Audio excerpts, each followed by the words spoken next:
What's going on, bottom line viewers? It's Mitch back here with another free agency video, joined by Dilly Vanilli. We are here to discuss a little under the radar signing by the Chicago Bears. Mike Davis, formerly of the Seattle Seahawks, a real grinder, has kind of made his way in the NFL after a couple of seasons, fighting to get some playing time.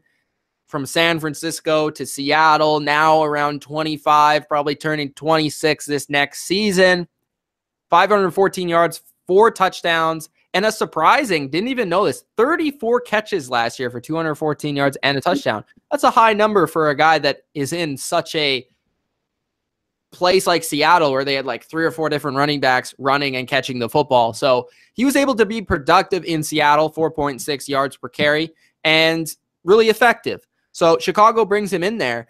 This is interesting because I think there's kind of an undertone to this deal. Does this mean that Jordan Howard will be on his way out? Does this mean that the Bears are going to replace Jordan Howard with Mike Davis? Because they're kind of similar in a way. I think Davis is superior as a receiver. Howard's superior as a runner. So we'll see what happens with Jordan Howard. But I think that's interesting to throw out there. Dylan, I know you really like Mike Davis.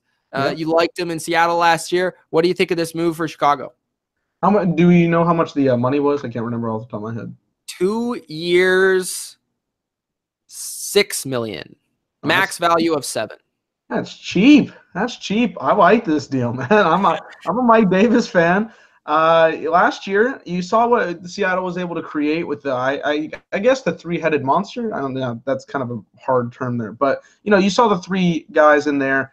Chris Carson, who was arguably a top 10 running back last year, Mike Davis, and Rashad Penny, all having different roles within their offense. And Mike Davis is that power running back. He's going to focus on getting those big yards. And he didn't have a whole lot of rushing attempts, 112, because of the 3 talents that are there. But he made most of it, 514 yards, 4 touchdowns, a lot of catches. So, along with Tariq Cohen, who knows how to catch the football a lot, really, really well, you're going to have Mike Davis back there as well for Mitchell Trubisky. So, like the 1-2 combo there. I know you said Jordan Howard's a better running back. I agree in terms of running the ball, but he's still going to be able to get down there right in the middle, the A-gap, whatever it is. He's not an outside running back. He's more in the middle, going to focus on getting those 4 or 5 hard-earned yards. And I think the Bears are going to really like that. Now, letting Jordan Howard go, because I'm 95% sure this is what that means, it does hurt the team a bit because of how good he can be, but I think getting a Mike for so cheap, 2 years, $6 million, that's almost nothing for a running back. You like what you got out of that for that value, and the team, I think, is going to still be pretty good at the running back position on offense in 2019. So overall, really like this signing for the amount of the years and the price they got for Mike Davis.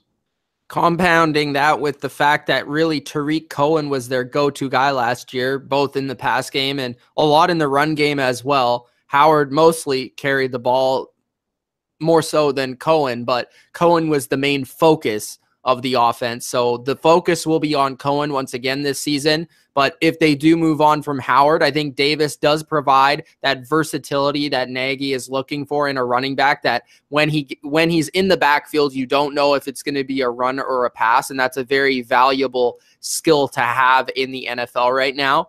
We'll see if the Bears do move on from Jordan Howard. But as for Mike Davis, we like the deal. We think it's cheap. And we want to know what you guys think. Bears fans, what do you think? Mike Davis, good deal, bad deal? Are you sad that this might mean the end of Jordan Howard? Let us know in the comment section below. Gronk, spike that like button and subscribe to the channel if you haven't already. It's Mitch, Dylan.